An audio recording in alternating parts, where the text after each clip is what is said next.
नमस्कार, मी अँकर पॉलिमी निंबाळकर दिल से दिल तक हेल्दी हार्ट टॉक शोमध्ये आपल्या सर्वांचं मनापासून स्वागत करत आहे. हृदयविकारामुळे जीवाला धोका आधीच्या काळात खूप वाढलेला आहे आणि अचानक हृदयविकाराचा झटका सुदृढ लोकांमध्येही दिसू लागलेला आहे. दिल से दिल तक हेल्दी हार्ट टॉक शो हा प्रत्येक भारतीयाला हृदयविकाराबद्दल शिक्षित आणि संवेदनशील करण्यासाठी जनजागृतीचा उपक्रम आहे. याच पार्श्वभूमीवर आज आपल्यासोबत आहेत जगातील सुप्रसिद्ध डॉक्टर जगदीश हिरेमठ, नमस्कार. डॉक्टर सुनील साठे, नमस्कार. आणि डॉक्टर अभिजित वैद्य. तर सगळ्यात पहिला प्रश्न माझा डॉक्टर जगदीश हिरेमठ यांना असेल. तर आजकाल आपली जी यंग जनरेशन आहे, आपण बघतो की खूप एक्सरसाइज करतात ते आणि त्यांच्यामध्ये आपल्याला हार्ट अटॅक येण्याची सगळ्यात जास्त कारण दिसतात. आणि म्हणजे ह्याच्या मागे काय कारण आहे की एवढा नंबर का वाढत आहे दिवसांदिवस? आपण हार्ट अटॅक आणि सडन कार्डियक डेथ म्हणजे हार्ट बंद पडलं यामध्ये थोडंसं डिफरन्शिएशन करायला पाहिजे. हार्ट अटॅक येतो त्यावेळेला हृदयाची रक्तवाहिनी बंद पडते, छाती दुखते, घाम येतो वगैरे ही जी आपल्याला गोष्टी माहिती आहे, तो एक हार्ट अटॅक असतो. जेव्हा हार्ट अटॅकचा पेशंट हॉस्पिटलला न्यायला लागतो आणि ट्रीटमेंट द्यायला लागतो. पण आजकाल जे आपण बघतोय की जिममध्ये व्यायाम करत होता आणि तो पडला किंवा बाकी कुठल्या तरी सडन कार्डियक डेथ होतात, ते त्यांच्या प्लंबिंग सिस्टीममध्ये किंवा पाईपमध्ये किंवा आर्टरीमध्ये अडथळा आलेला नसतो. त्यांची इलेक्ट्रिकल सिस्टीम फेल होते. म्हणजे जसं काही दिवा शॉर्ट सर्किट व्हावं आणि पडपडून बंद व्हावं तसं त्याचं हार्ट शॉर्ट सर्किट होऊन बंद पडतं. हे सडन कार्डियक डेथचं प्रमाण असं वाढलं आहे कारण तयारी नसताना अचानक हे लोक व्यायाम करायला जातात, जरुरीपेक्षा जास्त हार्टचा त्रास देतात किंवा मॅरेथॉन पळायला जातात, यांच्यामुळे ते होतात. आणि थोडासा एक भाग कोरोनाचा याच्यामध्ये आहे की कोरोना काळानंतर आम्ही असं बघतोय की या प्रकारचे सडन कार्डियक डेथ्स होत आहेत. ती कोरोनामुळे आहेत, वॅक्सिनमुळे त्याच्यावर जरा अजून वादंग आहे, पण शक्यतो हे सडन कार्डियक डेथची या प्रकारामध्ये मिळतात. आणि अर्थातच ओव्हरऑल भारतामध्ये तरुणांना हार्ट अटॅक येण्याचं प्रमाण पण वाढत चाललं आहे, ते सुद्धा यामध्ये सामील बसतं. तर माझा पुढचा प्रश्न आहे डॉक्टर सुनील साठे यांच्यासाठी. डॉक्टर, हायपरटेन्शनची लक्षणं कोणती आहेत? आता हा महत्त्वाचा प्रश्न आहे, कारण हायपरटेन्शन म्हटलं की बहुतांश लोकांना म्हणजे ऑलमोस्ट 80 to 90% लोकांना हा सिम्पटम्स असतात. काय काय सटल म्हणतो आमच्याकडे, म्हणजे किरकोळी. काही लोकांना थोडं, काही लोक सेन्सिटिव्ह असतात, म्हणजे थोडं BP 130-80चं 150 झालं की एकदम डोकं दुखायला लागतं. पण ओव्हरऑल जर बघितलं तर डोकं दुखणे किंवा कॉन्सन्ट्रेशन कमी होणे किंवा झोप न लागणे, जे आधी काही नव्हतं, चांगली सुखाने झोप लागायची, किंवा लोक इरिटेबल होतात, म्हणजे छोट्या छोट्या गोष्टींवर लोक एकदम चिडायला लागतात. ही सटल सिम्पटम्स म्हणतो आम्ही. अशी जर सिम्पटम्स आली तर BP लागतंय का हे नक्की जरूर बघावे. पण याचं सगळ्यात महत्त्वाचं काय की सिम्पटम्स नसल्यामुळे खूप गोष्टी माहिती पाहिजेत. नंबर 1 म्हणजे लोक निग्लेक्ट करतात. जर तुम्ही सिम्पटम्स त्यामुळे लोक BPच कधी चेक करत नाही, त्यामुळे BP कळतच नाही आहे की नाही. दुसरं, सिम्पटम्स असल्यामुळे लोक गोळ्या चालू करण्यानंतर बंद करून टाकतात की मला काहीच होत नाही. आणि तिसरं, काही लोक हुशार काय म्हणतात की अरे माझं BP तर 200 पण मला काहीच होत नाही. तर असं अजिबात करू नये. याचं मेन कारण काय की BP किंवा हायपरटेन्शन, BP वाढलं किंवा हायपरटेन्शनमुळे कॉम्प्लिकेशन, जर लॉंग स्टँडिंग राहिलं न कळत तर कॉम्प्लिकेशन रेट वाढतो. तो डोळ्यावर येऊ शकतो, हार्टमध्ये येऊ शकतो, किडनी किंवा ब्रेन. आणि सगळ्यात महत्त्वाचं ब्रेन. असं म्हटलं जातं की 50 ते 70% पेशंट्सना जो पॅरालिसिस किंवा ब्रेन इन्व्हर्ज होतं हे हाय BPमुळे, आणि हे आपण 100% प्रिव्हेंट करू शकतो. आणि म्हणून या सिम्पटम्स या प्रश्नाला बघतो आहे.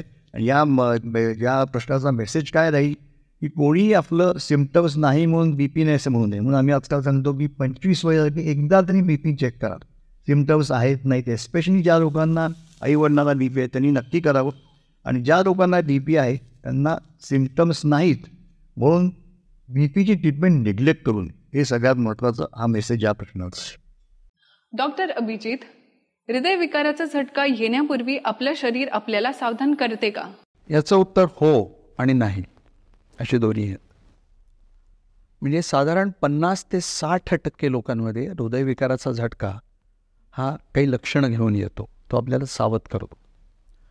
तो येण्याची घंटा वाजवतो. पण 40-45% लोकांमध्ये हे घडणारही नाही. जेव्हा सूचना तो देतो तेव्हा काय घडतं, तर छाती दुखायला लागते. ही छाती शक्यतो आपल्या छातीच्या पेंजऱ्याच्या मधल्या भागामध्ये, जिथे ज्याला स्टर्नम नावाचं हाड असतं, तिथे दुखते.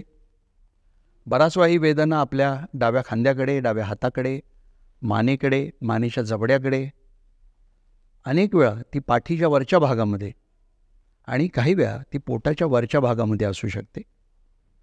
याच्याबरोबर छाती आवळल्यासारखी वाटलं जाणं, छाती जड वाटणं, छाती भरल्यासारखी वाटणं, त्याचबरोबर मळमळ, उलटी होणं, हे त्याच्याबरोबर जर घडलं तर हे अधिक गंभीर हृदयविकाराच्या झटक्याचं लक्षण असू शकतं. दरदरून घाम सुटणं, चक्कर येणं, डिझी वाटणं आणि काही वेळेला धापही लागू शकते. पण हे लक्षात ठेवलं पाहिजे की दरवेळेला हृदयविकाराचा झटका हा हे सगळं पुस्तकी चित्र घेऊन येईल असं नाही. तो फसवेल. कित्येक वेळा तो पोटाच्या आजाराचं रूप घेऊन येऊ शकतो. ॲसिडिटीसारखं वाटू शकतं, गॅससारखं चित्र वाटू शकतं आणि खूप लोक इथेच फसतात. अजून एक महत्त्वाचा मुद्दा की काही लोकांमध्ये हृदयविकाराचा झटक्याच्या ह्या जी सगळी लक्षणं असतात ही अतिशय सौम्य रूपामध्ये येतात. विशेषतः मधुमेह असणाऱ्या लोकांमध्ये, वृद्धांमध्ये अत्यंत सौम्य रूपाने तो येऊ शकतो. स्त्रियांमध्ये देखील हे असं घडू शकतं. ही सगळी लक्षणं, एक अजून गोष्ट लक्षात ठेवली पाहिजे, शारीरिक हालचाल केली की वाढतात. त्यामुळे ती एक फार महत्त्वाची कोणत्याची आहे. आणि मी दुसरं जे म्हणालो की अनेक वेळा सूचनाच मिळत नाही आणि तिथे मात्र आपल्याला सतत आधी याचा शोध घेत राहणं. कारण हृदयविकाराचा झटका येतो म्हणजे काही एक दिवसात घडणारी प्रक्रिया नाही आहे. रक्तवाहिन्या वर्षानुवर्ष, कदाचित एखाद्या दशकापेक्षा अधिक काळ त्या बंद पडण्याची प्रक्रिया आतमध्ये घडते. ती आपण शोधली नाही, शोधण्याचा प्रयत्न केला नाही, म्हणून तो अचानक येऊन तुमच्यावर आदळलेला एखाद्या संकटासारखा. म्हणून त्याचा शोध आधी घेतला पाहिजे. तर माझा पुढचा प्रश्न आहे डॉक्टर जगदीश हिरेमठ यांच्यासाठी. डॉक्टर, औषधोपचारी किंवा शस्त्रक्रिया दृष्टीने हृदयविकाराचे निदान आणि व्यवस्थापना नवनीती प्रगती काय आहे? मग आता रोबोटिक्स, शस्त्रक्रिया आणि आर्टिफिशियल इंटेलिजन्सी हृदयविकाराचे उपचारामध्ये काय भूमिका आहे नक्की? हार्ट आणि हृदयविकाराला असलेली ट्रीटमेंट ही एक कायम प्रगत राहणारी अशी ट्रीटमेंट आहे. म्हणजे जे आम्ही 15 वर्षापूर्वी करायचो त्याच्यापेक्षा खूप वेगळंच काहीतरी ट्रीटमेंट आजकाल देतो. अँजिओप्लास्टी आहे, तुम्ही ऐकलं असेल की हृदयाच्या रक्तवाहिन्यांमध्ये आम्ही स्टेंट बसवतो. तर त्यामध्ये इतक्या प्रगती वेगळ्या वेगळ्या प्रकारचे झाले आहेत की तिथे खूप हार्ड, समजा कॅल्शियम असेल ते कॅल्शियम फोडण्याच्या वेगळ्या वेगळ्या पद्धती आल्या आहेत. त्यामुळे ज्या अँजिओप्लास्टी पूर्वी होऊ शकत नव्हत्या ते आता या कॅल्शियम तोडण्याच्या प्रक्रियेमुळे व्हायला लागलेले.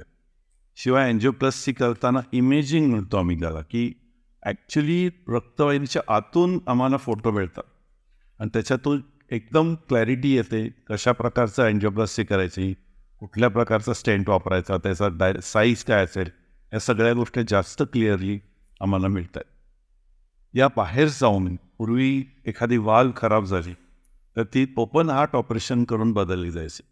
तर आता ती अँजिओप्लास्टीसारखी ऑपरेशनशिवाय बदलण्याची टेक्निक आली आहे, त्याला आपण टावर असं म्हणतो.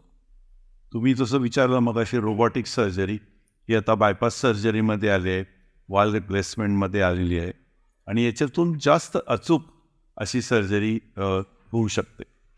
आर्टिफिशियल इंटेलिजन्सला तर काही मर्यादाच नाही आहे. आता सध्या एक उदाहरण सांगायचं झालं तर एखाद्या माणसाला फक्त रात्री धडधड होते, मग त्याचं ECG कोण घेणार, त्यावेळेला डॉक्टर कोण उपलब्ध असणार, तर त्याला आपण एक घड्याळ घालायला दिलं, रात्रभर ते घड्याळ त्याचं ECG घेत राहतं आणि आर्टिफिशियल इंटेलिजन्स आपल्याला त्याच्यानंतर त्याचं उत्तर देतं. तर या प्रकारचा आर्टिफिशियल इंटेलिजन्सचा जो वापर आहे तो कुठल्या स्वरूपाचा असा आहे याचा कल्पना करण्याचा इंटेलिजन्स आत्ता माझ्यामध्ये नाही. तर माझा पुढचा प्रश्न आहे डॉक्टर सुनील यांच्यासाठी. डॉक्टर, रुग्णांना औषधं आणि उच्च रक्तदाबबद्दल काय माहिती असावी? आता ज्या लोकांना बी पी असतं त्यांना औषधाबद्दल काही गोष्टी माहिती पाहिजेत. नंबर एक सगळ्यात महत्त्वाची गोष्ट म्हणजे पेशंटला आपण जेव्हा औषधं घेतो तेव्हा आपलं टार्गेट काय पाहिजे आपलं बी पी हे सगळ्यात महत्त्वाचं. आता जगामध्ये टार्गेट्स अगदी ठरलेली आहेत 2024ची की आपलं बी पी 130-80 पाहिजे, त्याच्यावर शक्यतो जाऊ नये. मग लोक विचारतात आम्ही कुठली पॅथी वापरू, आयुर्वेदिक, होमिओपॅथिक, ॲलोपॅथी. याला उत्तर असं असतं की अरे बाबांनो, तुम्हाला जे सूट होईल ते वापरा. सगळ्यात महत्त्वाचं म्हणजे तुमचं टार्गेट मिस होता कामा नये. मग कुठल्या पॅथीने होतं याला महत्त्व नसतं, पण टार्गेट शुड बी केप्ट. त्याच्यावरती कुठलंही बी पी जाऊन द्यायचं नाही, हे सगळ्यात महत्त्वाचं. मग ड्रग्सबद्दल काय माहिती पाहिजे की सपोज एखाद्या पेशंटला आम्ही ड्रग्स चालू केली किंवा औषधं चालू केली, ती स्वतःहून बंद करेल. कारण मगाशी मी सांगितलं की सिम्पटम्स नसतात, मग 2 महिने काही नाही मला, किंवा माझं बी पी एकदम नॉर्मलला आलं आहे म्हणून स्वतःहून लोक बी पीच्या गोळ्या सोडून देतात. तर तसं अजिबात करू नये, आणि ते सगळ्यात महत्त्वाचं असतं. दुसरं, हे असं झाल्यामुळे बऱ्याच वेळेला एकदम बी पी वाढू शकतं आणि पेशंट्सना हार्टची कॉम्प्लिकेशन्स होऊन पेशंट येतात, म्हणून ही औषधं स्वतःहून सोडू नये. मग लोक विचारतात की मी आता एवढे वर्ष गोळ्या घेतो आहे, मला त्याचे साईड इफेक्ट्स नाही ना, किंवा मी गोळ्या कमी करू शकतो का?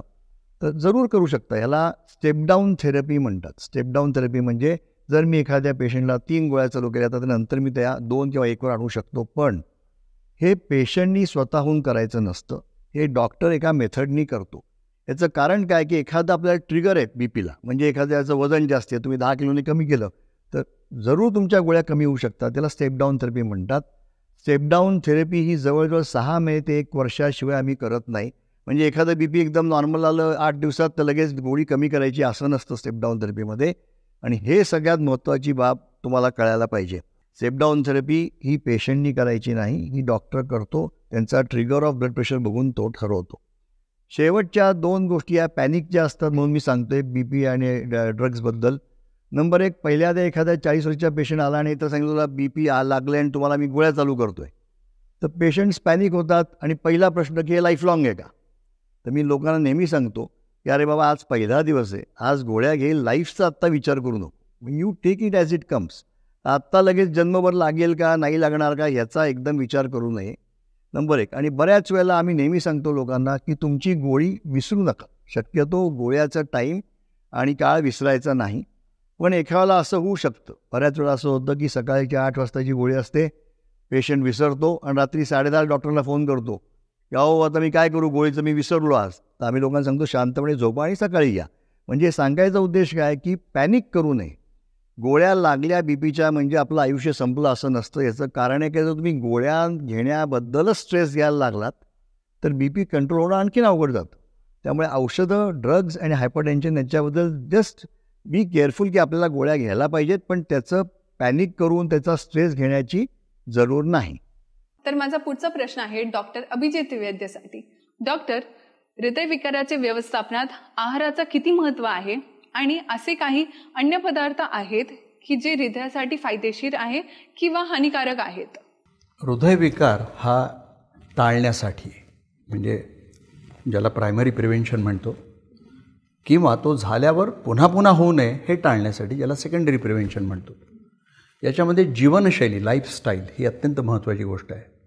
आणि या जीवनशैलीचा सगळ्यात मोठा पाया कोणता जर असेल तर हार्ट हेल्दी डाएट, म्हणजे हृदयासाठी निरोगी असा आहार.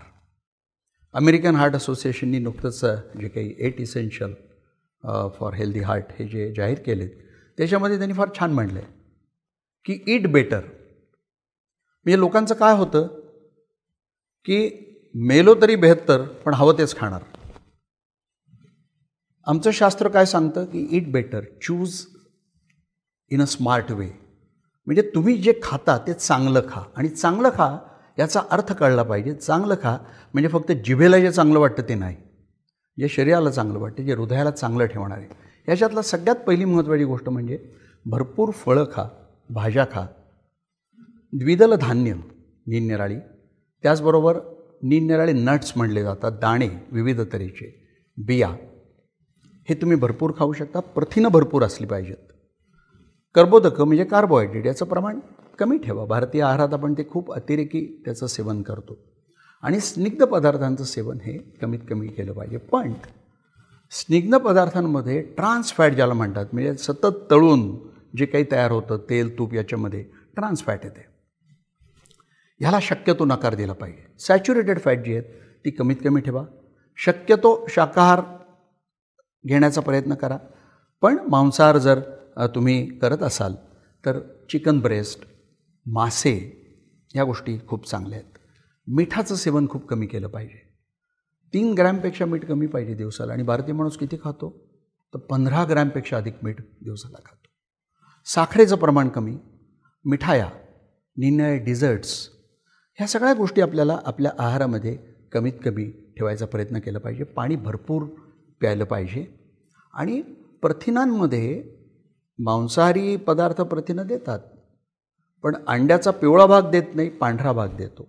त्याचबरोबर सोया, टोफू, पनीर, चीज या गोष्टी प्रथिने देतात. पण सगळ्यात महत्त्वाचा भाग, तुम्ही सगळं घ्या, ठराविक प्रमाणात घ्या, काही गोष्टी कमी घ्या, पण उष्मांकांकडे लक्ष ठेवा. कॅलरीज जर पाहिल्या नाहीत आणि तुम्ही जर समजा चांगलं खात्या पण कॅलरीज खूप खाल्ल्या तरी त्याचा परिणाम शरीरावर वाईट होणार आहे. आहाराची खरी सूत्र ही आहेत. डॉक्टर्सनी या ठिकाणी खूप महत्त्वाची माहिती दिलेली आहे आपल्याला. आणि आपल्या दर्शकांसाठी अजून एक message. Doctor Jagdish Hiremath, healthy हार्टसाठी काय मेसेज आहे तुमचा? हृदयविकाराचा झटका म्हणजे ज्याला हृदयाच्या करोनरी आर्टरीमध्ये अडथळा निर्माण होतो, हाच आजार सध्या आपल्याला सर्वात धोकादायक आहे. आणि तो सुरुवातीपासूनच त्याला प्राथमिक प्रतिबंध करायला लागतो. म्हणजे लहानपणापासूनच आहार, व्यायाम, मानसिक ताणतणावावरती नियंत्रण आणि काही तपासण्या म्हणजे शुगर, कोलेस्ट्रॉल या गोष्टी तपासण्या करा. त्याची लक्षणं काय आहेत ती थोडी समजून घ्यावी. आणि समजा हृदयविकाराचा झटका आला तर जेवढ्या लवकर तुम्हाला हॉस्पिटलमध्ये पोचता तेवढं पोचलं पाहिजे. त्यानंतर मग त्याची जर ट्रीटमेंट दिली तर हृदयाला होणारा डॅमेज आहे ते आपण वाचू शकतो. आणि या अँजिओग्राफीनंतर ज्याप्रकारे त्या ब्लॉक्स दिसतात सौम्य, मध्यम, तीव्र, त्याप्रमाणे योग्य ती ट्रीटमेंट घेतली तर हा आजार जरी धोकादायक असला तरी योग्य प्रकारे हाताळला तर कित्येक दशक व्यक्ती नॉर्मल राहू शकते. डॉक्टर सुनीलसाठी तुमचा काय मेसेज आहे दर्शकांसाठी? BP बद्दल एक मेसेज देईन की तुम्हाला सांगितलं तसं की ब्लड प्रेशर हे प्रत्येक माणसाने, ज्या पेशंटला BP आहे त्यांनी त्याचं कॅज्युअली घेऊ नये. BP नियमित मोजावे. BPला सिम्पटम्स नसतात म्हणून सिम्पटम्स नाहीत म्हणून गोळ्या सोडणे किंवा त्याच्याकडे दुर्लक्ष करणे असं करू नये. कोणालाही BP लागलं की आम्ही लोकांना सांगतो की जीवनशैली सुधारणा ही सगळ्यात प्रथम गोष्ट असते. लाईफस्टाईल मॉडिफिकेशन सगळ्यांनी जरूर करा. 3 ते 6 महिन्यात तर काही फरक पडला नाही तर जरूर गोळ्या घ्यायच्या. कुठलीही पॅथी वापरतापेक्षा तुमचं टार्गेट काय आहे की आपलं टार्गेट BP 130-80 असावं हे सगळ्यांना माहिती पाहिजे. आणि त्यानुसार लाईफस्टाईल मॉडिफिकेशनने झालं किंवा गोळ्यांनी झालं तो टार्गेट आपण मिस करू नये. हे जर टार्गेट आपण मिस केलं नाही तर BPचे कुठल्याही प्रकारचे कॉम्प्लिकेशन्स तुम्हाला होणार नाही. आणि हे सगळं करून तुम्ही BP जर नीट ठेवलं तर पुढच्या सर्व प्रकारची कॉम्प्लिकेशन्स, हृदयाची, किडनीची, डोळ्याची, ब्रेनची आपण सगळी प्रिव्हेंट करू शकतो.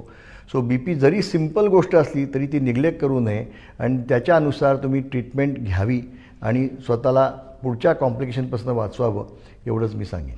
डॉक्टर अभिजित वैद्य, तुमचा काय मेसेज आहे आपल्या दर्शकांसाठी? निरोगी हृदयासाठी 3 महत्त्वाच्या गोष्टी मी सांगू इच्छितो. सर्वात प्रथम आपलं वजन आटोक्यात ठेवा आणि आदर्श वजनाच्या जवळ राहण्याचा जास्तीत जास्त प्रयत्न करा. आणि पोटाच्या ठिकाणाकडे लक्ष द्या. पोटामध्ये साठणारी चरबी ही हृदयासाठी अत्यंत घातक असते. आणि आपल्या देशामध्ये पोटात चरबी साठण्याचं प्रमाण हे प्रचंड आहे, ज्याला ॲबडॉमिनल ओबेसिटी असं म्हटलं जातं. दुसरी महत्त्वाची गोष्ट म्हणजे अत्यंत नियमित व्यायाम करा. आठवड्याला किमान 150 मिनिटं किंवा आठवड्यातले किमान 5 दिवस रोज 30 मिनिटं असा व्यायाम असला पाहिजे. आणि व्यायामासाठी शरीर जास्त हललं पाहिजे, बैठे व्यायाम करून चांगलं. आणि तिसरी अत्यंत महत्त्वाची गोष्ट म्हणजे तंबाखू आणि धूम्रपानाला पूर्णपणे नाकारते. आपल्या देशामध्ये तंबाखू सेवनाचं प्रमाण प्रचंड वाढते, लहान मुलांपर्यंत ती पोचते. धूम्रपानाचं प्रमाण तरुणांमध्ये आणि स्त्रियांमध्ये फार मोठ्या प्रमाणावर वाढते. आणि तोंडाचा कर्करोग, फुफ्फुसाचा कर्करोग याच्या व्यतिरिक्त तंबाखू आणि धूम्रपान या गोष्टी हृदयासाठी अत्यंत घातक आहेत, हे विसरून चालणार. हृदय निरोगी कसे ठेवायचे याबद्दल आज आमच्या दर्शकांसोबत महत्त्वाची माहिती शेअर केल्याबद्दल मी सगळ्या डॉक्टरांचे खूप खूप आभार मानते. आम्हाला खात्री आहे की आमच्या दर्शकांना नक्कीच महत्त्वाची माहिती मिळालेली आहे आणि हे सर्व दर्शक तुम्ही सर्वांनी दिलेली माहितीचं नक्कीच पालन करतील. अधिक माहितीसाठी दिल से दिल तक हेल्दी हार्ट या फेसबुक पेजवरती लॉग इन करायला विसरू नका. तुम्ही सर्वजण यूट्यूब, इंस्टाग्राम आणि ट्विटर या माध्यमातून दिल से दिल तक या मोहिमेशी कनेक्ट होऊ शकतात. लॉग इन करायला विसरू नका. धन्यवाद.